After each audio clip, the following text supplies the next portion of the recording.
We will work all day and all night to understand the path to that terrible night. We're also going to look hard at our own work to see whether there is something we should have done differently. So far, the honest answer is, I don't think so. I don't see anything in reviewing our work that our agents should have done differently, but we'll look at it in an open and honest way and be transparent about it.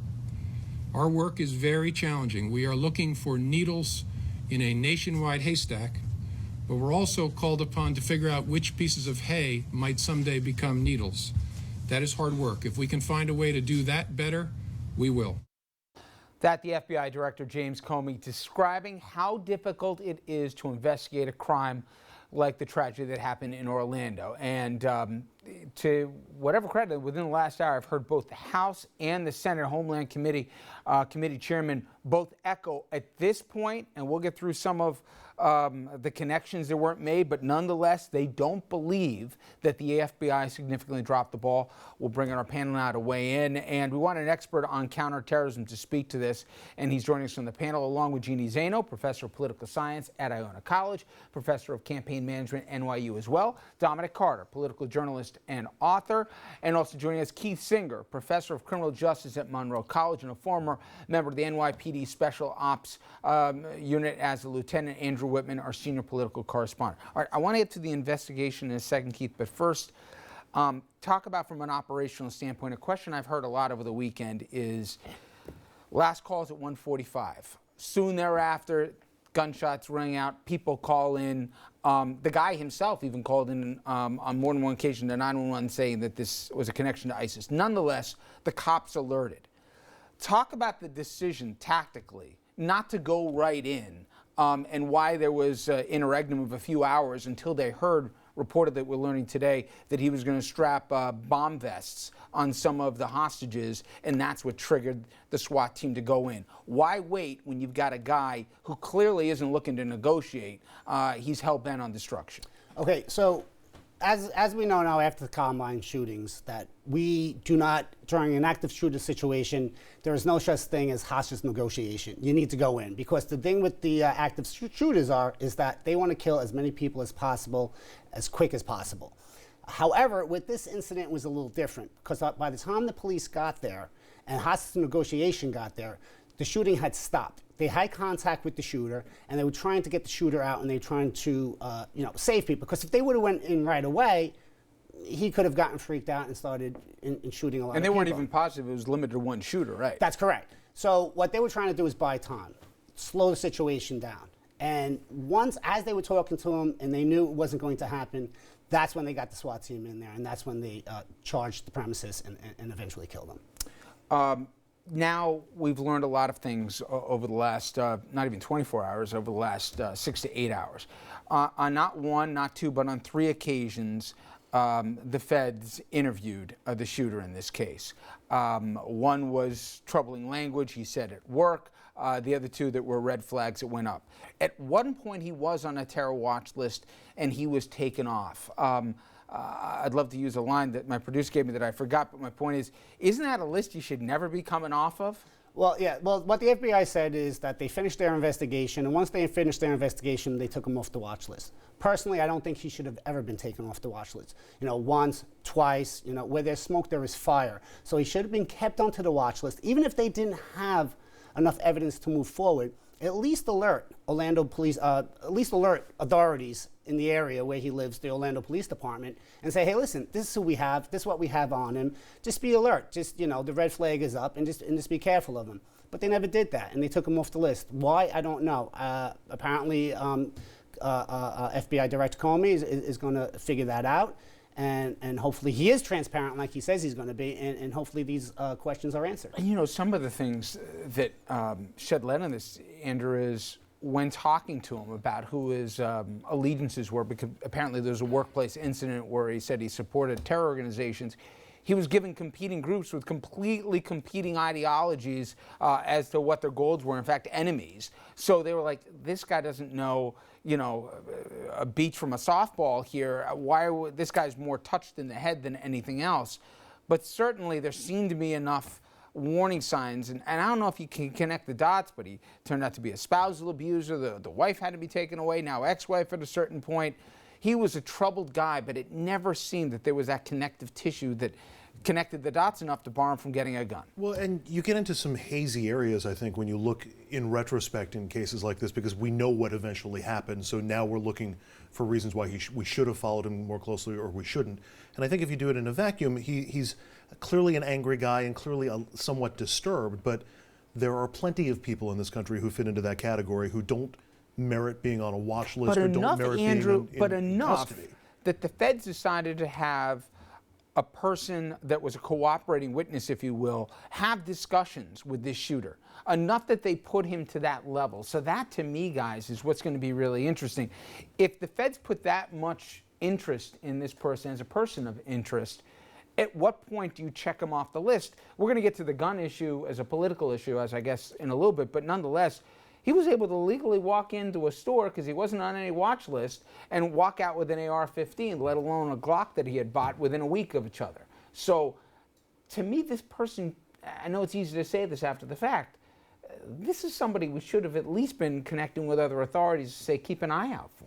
Yeah, and I mean, I think to the point is that that should have happened, or it seems like it should have happened. And then the other part of this is that we should not allow people who are on terror watch lists to purchase semi-automatic weapons. And in fact, nobody should have semi-automatic weapons. Well, so, and I know you're going to talk about that after, definitely. but those two things, you connect those, and this could have been stopped. It's not going to be stopped the way Donald Trump is saying, because he was an American citizen. And quite frankly, if you make it, you know, he got the guns legally, to your point. So that's not going to work either. But you got to stop the sale of these types of weapons. Here's my concern about the watch list that we're talking about, because we've had instances where people have been on no-fly lists incorrectly. They've had the same name as somebody, or they've just been lumped in incorrectly. And we've had people who've been on terror watch lists incorrectly. There has to be a mechanism for adjudicating that and for clearing yourself so that you can fly, and so that you don't get pegged every time you get pulled over. But you know what, to me, it seems that, and I'm with you on civil libertarian rights, but to me, if we've actually identified somebody, I mean, just think about, I've had experts here in the last, since yesterday, we were doing a show yesterday in the admin of this. The greatest fear of guys in your world are the lone wolves, right? This guy, yes, he took a trip to Mecca, and he also, I think, went to the UAE, although that's not yet confirmed. But there wasn't enough travel plans, Dominic, to say that this guy was trained to this point. He was inspired.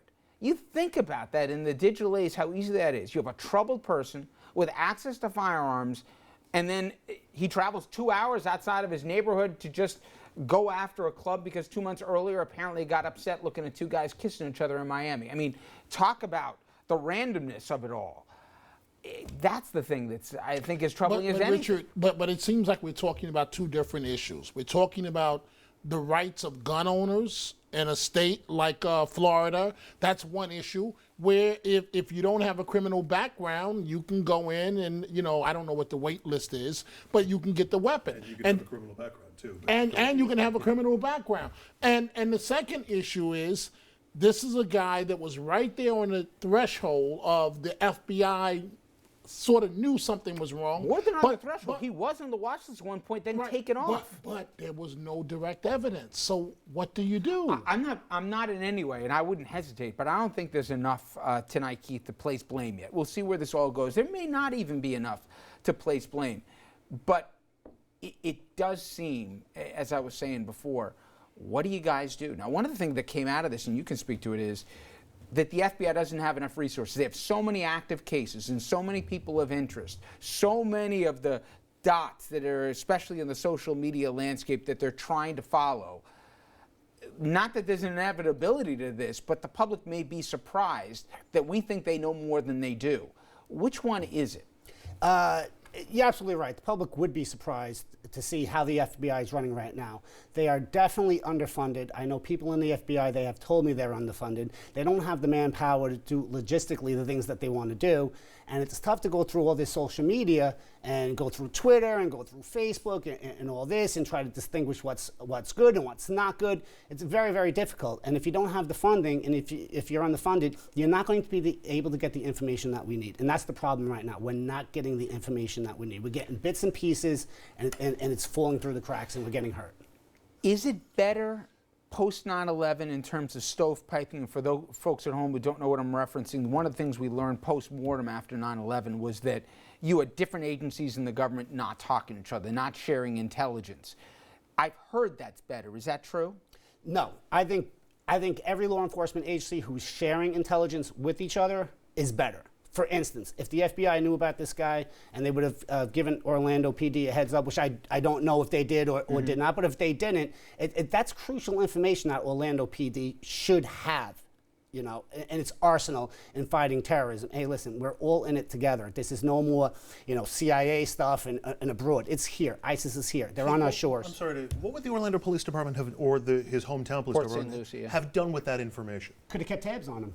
At all even though he's not a suspect in any particular case, he's not accused in any particular crime, you're going to put a cop on his tail? I tell you what they could do, not to, if his coworker and one of his coworkers complained to his boss about him, and he said, this guy's talking about killing gays, killing blacks, killing Jews. He went down apparently a long list, did the shooter. If that was reported to the Port St. Lucie police, they may have said, well, wait a second. This guy has reportedly already gotten 3 visits for threatening to do hate crimes or whatever else. Now, all of a sudden, this might be more actionable.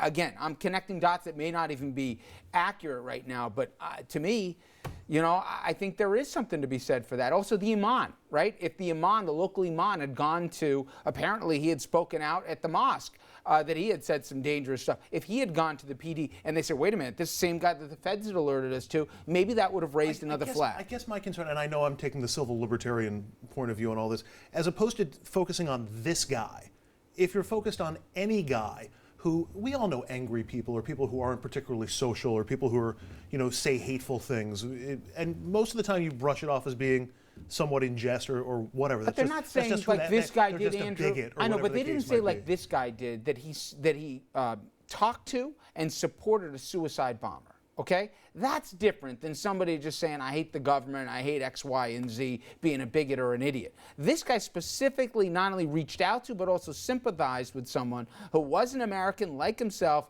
who went over to Syria and blew up innocent people. Like, this is a different threshold, and it's easy Monday morning quarterbacking, but I'm saying, I don't know what would have been stopped, but I would have liked if that gun show, if that gun store owner knew that this guy was on a watch list, or he was on a watch list, or I would have liked if the local PD knew, hey, if somebody comes in here complaining about this guy, just as a heads up, we visit him 3 separate times. I don't know. Maybe it's convenient on the Monday after. But coming up next, a tale of 2 candidates, Donald Trump and Hillary Clinton, with drastically different reactions and approaches to the Orlando shooting. We'll listen, debate. We'll also figure out how it'll play between now and November. Communities like this have had to endure tragedies like this too many times. We don't have all the facts, but we do know that, once again, innocent people were killed in part because someone who wanted to inflict harm had no trouble getting their hands on a gun. It's a heartbreaking circumstance for these individuals who have served our country with great valor to be killed in this fashion. Somehow this has become routine. The reporting is routine. My response here at this podium ends up being routine. The conversation in the aftermath of it, we've become numb to this. We should never think that this is something that just happens in the ordinary course of events, because it doesn't happen with the same frequency in other countries.